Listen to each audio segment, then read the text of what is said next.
Hello friends, हम आज फिर आ गए हैं हमारा क्लास 11 बिजनेस स्टडीज चैप्टर 7 के साथ, जिसका नाम है फॉर्मेशन ऑफ ए कंपनी। इसमें हम कंप्लीट चैप्टर के बारे में स्टडी करेंगे इन प्रिसाइज और in notes form. Let's start our chapter. सबसे पहले क्या होता है हमारा the 3 distinct stage of a company formation, कि हमारी कंपनी की जब हम फॉर्मेशन करते हैं, कंपनी को बनाते हैं, तो कौन कौन सी स्टेजेस हैं जो हम फॉलो। तो सबसे पहले होती है हमारी promotion, then incorporation, then capital structure. Promotion क्या होता है कि जब हमारे प्रमोटर, जो सबसे पहला पर्सन जिसके माइंड में आइडिया जनरेट होता है, वो होता है हमारा प्रमोटर। तो वो प्रमोटर क्या करता है, प्रमोशन करता है, आइडिया को रियलिटी में कन्वर्ट करने की कोशिश करता है, तो उसको बोलते हैं प्रमोशन। जब उस आइडिया को हम रियलिटी में, मतलब कि एक इंफ्रास्ट्रक्चर बना लेते हैं, रॉ मटेरियल से प्रोडक्शन वगैरह, ये सारी चीज़ें, मतलब कि एक इंफ्रास्ट्रक्चर जब हम तैयार कर लेते हैं अपने आइडिया का, उसको बोलते हैं प्रमोशन। उसके बाद हम इनकॉर्पोरेशन करवाते हैं रजिस्ट्रार के पास, and then capital subscription. Then हम कैपिटल के लिए पब्लिक, अगर कंपनी है तो पब्लिक से पैसा रेज करते हैं, या जिस भी सोर्स से पैसा रेज करना है तो सब्सक्रिप्शन करती है कैपिटल का। ठीक है। Private company are strictly prohibited from raising public funds and not need issue prospectus. तो जो हमारी प्राइवेट कंपनी होती हैं, उनको वो प्रोस्पेक्टस इशू नहीं करती हैं, और वो पब्लिक से पैसा रेज नहीं कर सकती हैं। Consequently, a private company can skip the entire capital structure stage and directly launch operation.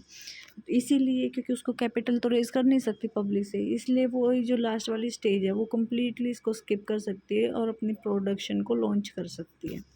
ठीक है। तो ये हमारी 3 स्टेजेस होती हैं कंपनी फॉर्मेशन में: promotion, incorporation and capital subscription. और कैपिटल सब्सक्रिप्शन के बारे में मैंने बता दिया कि प्राइवेट कंपनी है, वो पब्लिक से फंड रेज नहीं कर सकते हैं, और पब्लिक कर सकती हैं। Next is the promoters. Statutory definition, promoters कौन होते हैं उसके बारे में हम यहाँ पे थोड़ा सा पढ़ेंगे। एनी पर्सन और a group who discover a business opportunity, किसी एक पर्सन को या ग्रुप ऑफ पर्सन को जिसके माइंड में अपॉर्चुनिटी के बारे में आइडिया आया है, take step to form a company, bundle resources together. Steps लेता है कंपनी को फॉर्म करने के लिए, और वो सारे रिसोर्सेज को इकट्ठा करता है, गेट ऑपरेशन रनिंग, और ऑपरेशन को स्टार्ट करता है। That is the person who is the promoter. Statutory criteria under section 69, name in prospectus. Name किसका होगा प्रोस्पेक्टस में, इस सेक्शन 69 में मेंशन है। Explicitly identified as a promoter in the official prospector और द एनुअल रिटर्न फाइलिंग, कि कौन है प्रमोटर, कौन है, उसका नाम होगा। डायरेक्टर या indirect control, maintain control over company affairs whether in the capacity of share holder, director और अदरवाइज। कि जो प्रमोटर होगा वो एक किसी ना किसी कैपेसिटी पे होगा, शेयर होल्डर होगा, बोर्ड ऑफ डायरेक्टर होगा, कुछ ना कुछ जरूर होगा कंपनी में। ठीक है। डायरेक्ट या फिर इनडायरेक्ट उसका कंट्रोल होगा। Operational control, the person who under whose advice, direction, instruction the structure board of director is customize to act. Operational control किसके अंडर होगा, कौन काम करेगा, वो भी सेक्शन 69 के में ही होता है।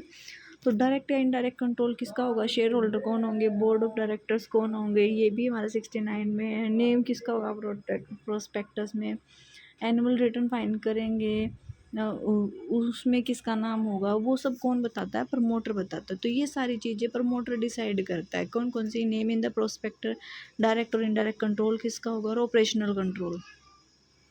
क्रिटिकल लीगल लाइबिलिटी वार्निंग क्या है, personal contract liability. A promoter is personally liable for all the preliminary contract enter into before the legal incorporation of the entity. अगर इलीगल इनकॉर्पोरेशन से पहले कोई भी कॉन्ट्रैक्ट हुआ है तो उसके लिए प्रमोटर लाइबल होगा कंपनी की जगह। The company can not ratify this pre incorporation agreement letter. जो प्री इनकॉर्पोरेशन से पहले के जो एग्रीमेंट है वो कंपनी रेक्टिफाई नहीं कर सकती है बाद में। ठीक है। तो ये एक इम्पोर्टेंट बात है कि प्री ऑपरेशनल से पहले जो भी डिसीजन लिए गए हैं कंपनी से रिलेटेड, उनके लिए लाइबर प्रमोटर होगा, और प्री ऑपरेशनल जो एग्रीमेंट है उनको रेक्टिफाई नहीं कर सकती है कंपनी। और ये है name of the prospectus, direct indirect control किसका होगा, ऑपरेशनल कंट्रोल किसका होगा, तो ये promoter decide. Next is function of A promoter, promoter है वो फंक्शन का क्या परफॉर्म करता है, एंड फिजिबिलिटी स्टडी, एंड कौन कौन सी स्टडीज़। प्राइमरी फंक्शन क्या है, आइडेंटिफाई ऑफ बिजनेस अपॉर्चुनिटीज़ के बारे में उसका आइडिया आएगा, followed by detail feasibility study, उसके बाद वो एक डिटेल फिजिबिलिटी स्टडी करेगा। If a project fell off any three filter it drop immediately, अगर उसका आइडिया इन तीनों में से किसी भी कैटेगरी में फेल हो जाता है तो वो ड्रॉप कर देगा आइडिया को, उसको वह प्रैक्टिकली एस्टेब्लिश नहीं करेगा। सबसे पहली जो हमारी स्टडी है वो है हमारी टेक्निकल फिजिबिलिटी। वेरीफाई करेंगे कि whether raw material, expert technical man power, infrastructure and technology are actually available to implement this business concept, कि हमको अगर ये बिज़नेस इस्टेब्लिश करना है तो इसके लिए रॉ मटेरियल हमें मिल जाएगा, टेक्निकल स्टाफ हमें मिल जाएगा या नहीं मिल जाएगा, इसके लिए इंफ्रास्ट्रक्चर या टेक्नोलॉजी अवेलेबल है या नहीं है। तो इस कॉन्सेप्ट को चेक करते हैं सबसे पहले कि ये सारी चीज़ें हमें अवेलेबल होंगी या नहीं होंगी, तो ये आती है हमारी टेक्निकल फिजिबिलिटी में। नेक्स्ट आता है सेकंड नंबर पे हमारा फाइनेंशियल फिजिबिलिटी। असेस करते हैं कैपिटल रिक्वायरमेंट, कि हमें इस बिज़नेस में कैपिटल की कितनी रिक्वायरमेंट है। If the funds needed are so huge, बहुत ज़्यादा हैं, that they can not be arrange within limit, तो हम प्रोजेक्ट आइडिया को छोड़ देंगे, उसको अनफीजिबल मान लेंगे। लेकिन या फंड्स इतने हैं कि जितने हम ला सकते हैं तो उसको फीसिबल मान लेंगे। ठीक है, तो ये था हमारा सेकंड स्टेप। अब है हमारा third step, economic feasibility. Evaluate करते हैं फाइनल कमर्शियल प्रॉफिटेबिलिटी। इसमें हम इवेल्युएट करते हैं फाइनल जो कमर्शियल प्रॉफिटेबिलिटी को। A project might be technically possible and well funded but if profit margin are low it is abandoned. हो सकता है कि हमारे पास पैसा भी हो, ये टेक्निकल फिजिबिलिटी भी हो, लेकिन इकोनॉमी फिजिबिलिटी भी देखेंगे कि हम ये बिज़नेस कर तो रहे हैं, इसमें हम प्रॉफिट अर्न कर भी पाएंगे या नहीं कर पाएंगे। सब कुछ है हमारे पास, हमने बिजनेस भी कर लिया लेकिन उसमें प्रॉफिट ही नहीं आ रहे हैं, तो उस बिज़नेस का क्या फ़ायदा। तो लास्ट इज़ इकोनॉमिक फिजिबिलिटी हम चेक करते हैं। तो एक प्रमोटर है, जब उसको आइडिया आता है उसके बाद वो ये स्टडीज़ करता है, technical, financial and economical study. Next is pre registration requirements sequence. Pre registration से पहले क्या क्या रिक्वायरमेंट है सीक्वेंस की। सबसे पहले name approval. 3 unique name must be selected and submitted in preferential order via form INC1 to the registrar। Name approval के लिए सबसे पहले एक यूनिक नेम देना होता है रजिस्ट्रार को, मस्ट बी सिलेक्टेड, और सबमिट करना होता है form INC1 to the registrar. Fixing signatories, उसके बाद फिक्स करेंगे कि सिग्नेचर कौन करेगा। Identify and fixing the initial individuals, कि वो इनिशियल इंडिविजुअल जो साइन करेंगे MOA को, उनको फिक्स करेंगे। MOA होता है memorandum of association. Professional help, hiring essential professional, legal expert, qualified auditors and merchant banker to structure operation. जितने भी क्वालिफाइड लोगों की ज़रूरत होती है बिजनेस में, उसके बाद वो सारे अपॉइंट किए जाते हैं जिनकी हमें ज़रूरत होती है। तो ये प्री रजिस्ट्रेशन की सीक्वेंस है कि हम अपना नेम देंगे, नेम के लिए फॉर्म अप्लाई करेंगे INC1, उसके बाद अपने जो सिग्नेचरीज हैं MOM में मतलब फिक्स करेंगे कि कौन कौन इंडिविजुअल हमारे सिग्नेचरीज होंगे, और प्रोफेशनल हेल्प हमें किस किस की चाहिए। Critical legal rule on MOA signature minimus. Public company में 7 पर्सन होने चाहिए जो साइन करेंगे, प्राइवेट में वो 2 पर्सन होने चाहिए minimum. All signatory default as a first director, और जितने भी सिग्नेटरीज होते हैं उनको हम फर्स्ट डायरेक्टर बोलते हैं। तो पब्लिक कंपनी में मिनिमम 7 होने चाहिए और प्राइवेट कंपनी में मिनिमम 2 होने चाहिए। ठीक है,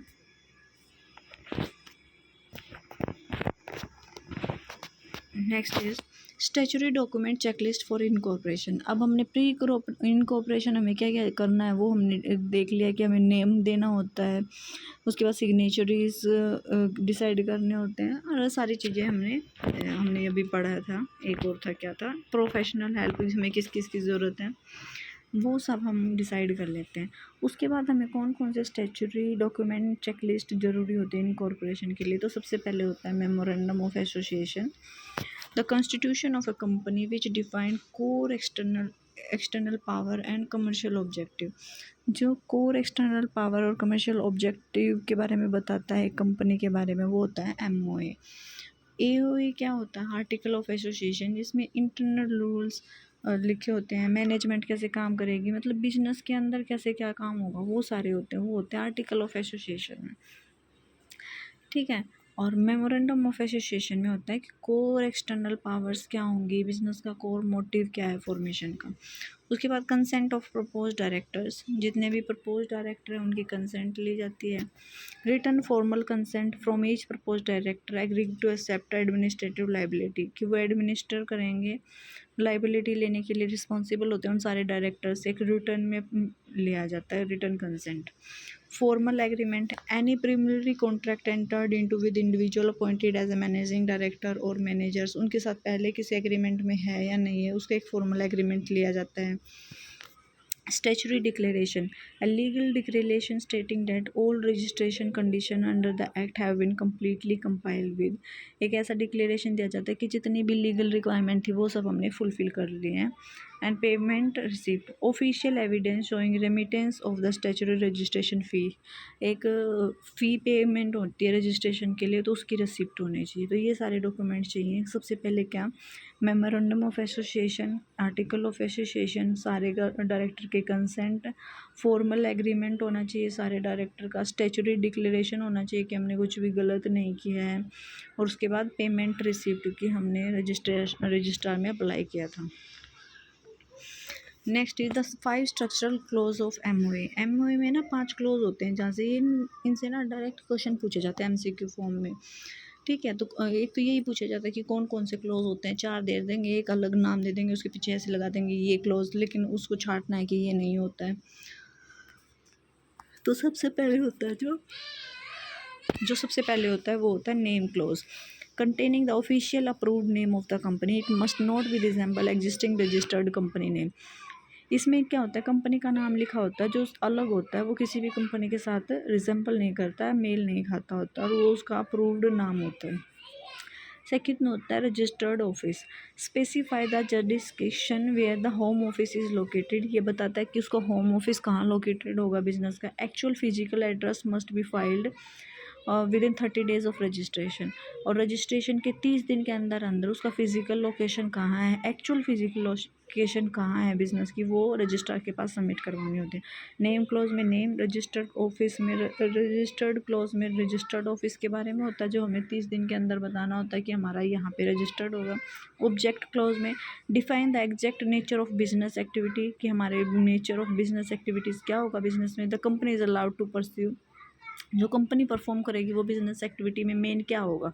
act outside the boundary are void, object class में जो हमने स्पेसिफाई कर दिया कि हम ये चीज़ करेंगे, ये हमारी बिजनेस की एक्टिविटीज़ होंगी, उससे बाहर अगर हम कोई भी एक्टिविटी करते हैं तो वो वॉइड होगी।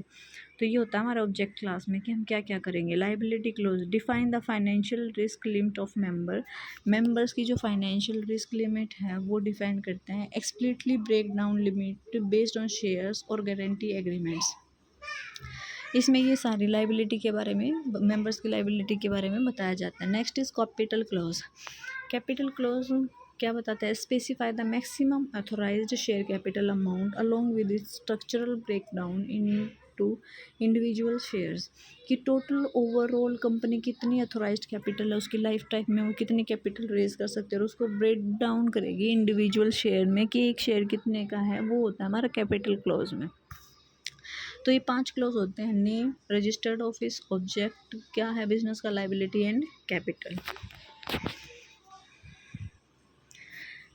Next is the effect and the conclusive evidence rule, फिर उसका क्या रिजल्ट क्या होगा, कंक्लूजन क्या होगा। The legal birth of A company, एक कंपनी का लीगल बर्थ हम कब मानेंगे, रजिस्ट्रेशन के बाद, इनकॉर्पोरेशन के बाद, कब।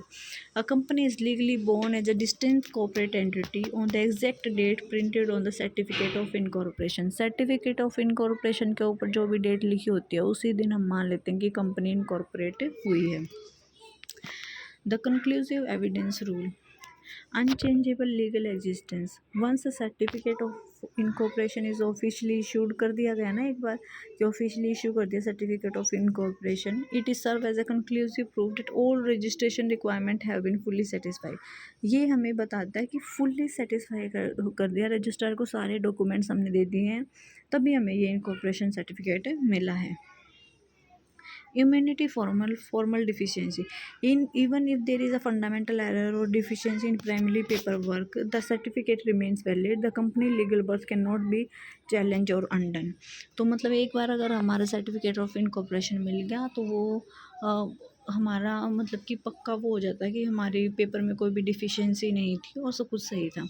180 day commencement deadline, both public company भी और प्राइवेट कंपनी भी को भी सबमिट करना होता है statutory declaration and secure certificate of commencement. Incorporation के बाद certificate of commencement of business 180 दिन के अंदर, फिजिकल ऑपरेशन के स्टार्ट होने के बाद, जब हम फिजिकली इनकॉर्पोरेट होने के बिजनेस स्टार्ट कर देते हैं उसके बाद फंक्शन स्टार्ट होने के 180 दिन के अंदर सर्टिफिकेट ऑफ कमेंसमेंट, हमारा बिजनेस स्टार्ट हो गया है, कमेंस हो गया है, वो पब्लिक और प्राइवेट कंपनी दोनों को रजिस्ट्रार के पास भेजना होता है। होप आपको समझ आ गया होगा।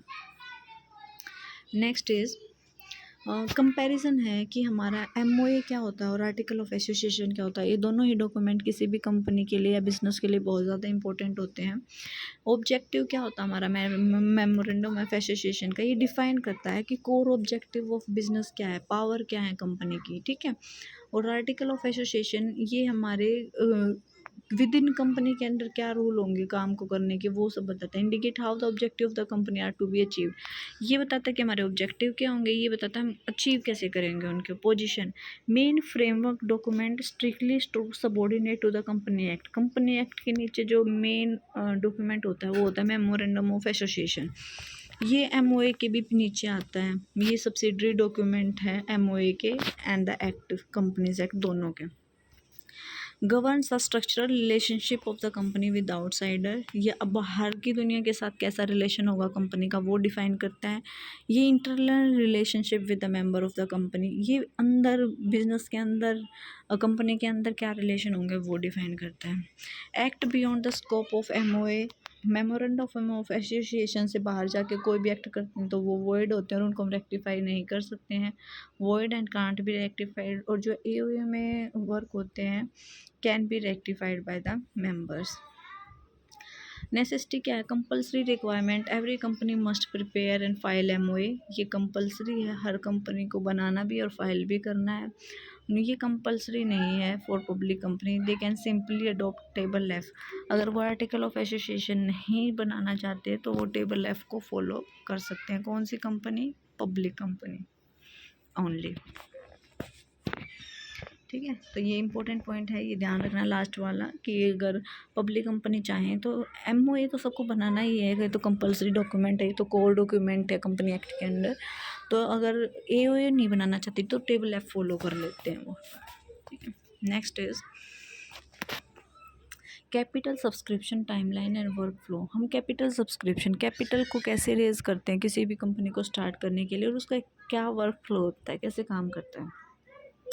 सबसे फर्स्ट एंड सेकंड स्टेप क्या है, रेगुलेटरी अप्रूवल। सबसे पहले हमें सेबी से, security exchange board of India से क्लियर करवानी होती है the file official prospector with the registrar of the company, और जो ऑफिशियल प्रोस्पेक्टर होता है वो रजिस्ट्रार ऑफ द कंपनी को सबमिट करवाना होता है। उसके बाद थर्ड एंड फोर्थ स्टेप क्या है, फिर हम प्रोस्पेक्टर इशू करेंगे,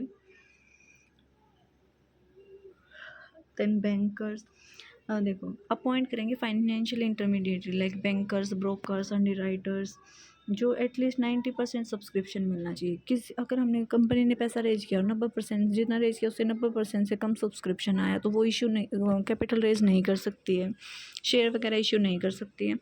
अगर 90% या उससे ऊपर आया तो ही कर सकती है। Entire public issue size making share allotment, share allotment से पहले जितना उसने इशू किया हो उसका 90% आना चाहिए। Stock exchange listing window, apply to a recognise stock exchange for transaction permission within 10 week from subscription closure, if permission is denied allotment become completely void. हमें मतलब मान लो किसी भी एक रिकॉग्नाइज स्टॉक एक्सचेंज में जब हमारा 10 वीक पहले सब्सक्रिप्शन जब हमारा क्लोज होगा उससे 10 वीक पहले परमिशन लेनी होती है, अगर वो डिनाई कर देते हैं तो वो हमारा वॉइड हो जाता है। Refund and return of allotment, if allotment become void, अगर हमारी अलॉटमेंट वॉइड हो गई है, all collected public money must be return, तो हमारी जितनी भी पब्लिक मनी है वो हमें रिटर्न करनी होती है कितने दिन के अंदर, 8 दिन के अंदर। 8 दिन के अंदर अगर हमारा वॉइड हो गया अलॉटमेंट तो 8 दिन के अंदर हमें रिटर्न करना होता है पैसा successfully. File return of allotment sign by director within the registrar, और रजिस्ट्रार के पास ये फाइल की अलॉटमेंट नहीं हुई है, रिटर्न कर दिया अलॉटमेंट, वो 30 दिन के अंदर ये पहुंचानी होती है बात। अल्टरनेट पाथ क्या है, if a public company raises capital private without public investigation it must file a statement in lieu of prospectus. अगर हम पब्लिक कंपनी को पब्लिक से पैसा रेज करना था, वो प्रोस्पेक्टस इशू करती थी और उसे 90% सब्सक्रिप्शन चाहिए होता था। अगर वो पब्लिक से पैसा रेज नहीं करना चाहती है और प्राइवेटली रेज करना चाहती है तो वो एक स्टेटमेंट इशू करती है प्रोस्पेक्टस की जगह, उसको बोलते हैं स्टेटमेंट इन ल्यू, उसको बोलते हैं statement in लिeu of prospectus with in the registrar at least 3 day before making the share allotment. Private करेगी तो अपने डायरेक्टर्स को, अपने एम्प्लॉयज़ को, उनको शेयर करेगी इशू, तो उसके लिए सिर्फ अलॉटमेंट के 3 दिन मतलब कि बिफोर 3 दिन के पहले रजिस्ट्रार को बताना होता है। Next is special and legal concept and 1 person company. 1 person company क्या होती है और कुछ एक स्पेशल लीगल कॉन्सेप्ट्स हैं, वो क्या है। MOA मेमोरेंडम ऑफ एसोसिएशन, उसके लिए जो हमारा टेबल फॉलो होती है और AO के लिए भी हमारी टेबल फॉलो होती है। ये होती है हमारी table ABCDE limit by share guarantee और अनलिमिटेड, जिसमें हम ये बताते हैं कि हमारे शेयर हैं वो लिमिटेड होंगे, लिमिटेड बाय गारंटी होंगे, अनलिमिटेड लायबिलिटी होगी, क्या होगा वो सब। और आर्टिकल ऑफ एसोसिएशन में हम टेबल F को फॉलो करते हैं, जिसमें FGHIJ ये पॉइंट्स होते हैं, ठीक है। Qualification share, the minimum mandatory share at appointment corporate director must buy and fully pay for have a financial stake before the company get a certificate of commencement of a business। तो minimum होता है कुछ mandatory share जो corporate director को उनको bye करने होते हैं, फुल्ली पे करने होते हैं पैसे, वो फाइनेंशियल स्टेक जब कंपनी सर्टिफिकेट ऑफ कमेंसमेंट के बाद। 1 पर्सन कंपनी क्या होती है, सबसे पहले तो इसका सेक्शन बहुत इंपॉर्टेंट है, 262 में उसकी रेगुलेशन दे रखी है। सोर्स ऑफ ओरिजिन ये रिकमेंड किया था जे ईरानी एक्सपर्ट कमेटी ने 2005 में, to provide a simple risk mitigated entry process for small business. Small businesses company नहीं फॉर्म कर पाते, तो इसलिए स्मॉल बिजनेस को कंपनी फॉर्मेशन करने के लिए एक था जे ईरानी एक्सपर्ट कमेटी ने दिया था 1 person company. Rule A absolute eligibility, only a natural person who is Indian citizen and active resident eligible to incorporate a 1 person company and act as a legal nominee. तो natural person जो Indian citizen होगा वो खोल सकता है 1 person company. Rule B single cap limitation, no single person is legally eligible to incorporate और be a nominee in more than 1 OPC। एक person, no single person is legally eligible, कोई भी legally eligible नहीं, एक single person to incorporate कि वो incorporate करे या फिर नॉमिनी हो, एक से ज़्यादा मोर than 1 company of 1 person company, मतलब ना तो वो फॉर्म कर सकता, इनकॉर्पोरेट कर सकता है, ना नॉमिनी बन सकता है एक से ज़्यादा 1 पर्सन कंपनी में। Minor prohibition, minors are strictly ban from becoming member और नॉमिनी और होल्डिंग एन इक्विटी इंटरेस्ट। तो ना तो वो मेंबर बन सकते हैं, ना नॉमिनी, ना इक्विटी इंटरेस्ट होल्ड कर सकते हैं minors. Rule D section 8 exclusion, charitable section 8 corporation can not converted into 1 person format. जो चैरिटेबल पर्पस के लिए जो खोली गई हैं कंपनीज जो सेक्शन 8 में आती हैं, वो 1 पर्सन कंपनी नहीं बन सकती हैं, ठीक है। तो ये था हमारा चैप्टर नंबर 8। होप आपको समझ आ गया होगा। अगर आपको समझ नहीं आया तो एक बार आप रिवाइंड करके ज़रूर देखना, आपको ज़रूर समझ आएगा। ये जो सीरीज़ है ये बहुत ही इम्पोर्टेंट है कॉम्पिटिटिव एग्ज़ाम के लिए और क्लास 11th के लिए भी, तो आप इससे समझ सकते हैं। मैंने बहुत डिटेल में नहीं बताया है क्योंकि इस चैप्टर पे अगर आप किसी भी बुक में जाएंगे तो बहुत ज़्यादा पेजेस होते हैं, लेकिन आप इसके थ्रू आप इसको कर सकते हैं। बहुत ही हेल्पफुल रहेगा आप सबके लिए इसमें, क्योंकि मैंने मेरे खुद के लिए नोट्स बनाए थे ये सब, और जो मैं आपको प्रोवाइड करवा रही हूँ तो आपको कॉम्पिटिटिव एग्ज़ाम में बहुत हेल्प करेंगे। ये क्रिप्स हैं, एनसीईआरटी को अगर आप अभी पढ़ोगे या एनसीईआरटी से चैप्टर तो आपको बहुत इजी लगेगा। वैसे ही बहुत कॉम्प्लिकेटेड वे में दे रखा है, मैंने स्टेप्स को बहुत ही ईजी वे में आपको करके बता दिया और ये क्रक्स है। आप इतना कर लेंगे तो बहुत है इस चैप्टर से आपका कॉम्पिटिटिव एग्ज़ाम में करने के लिए। तो थैंक यू सो मच। अगर वीडियो अच्छा लगा है तो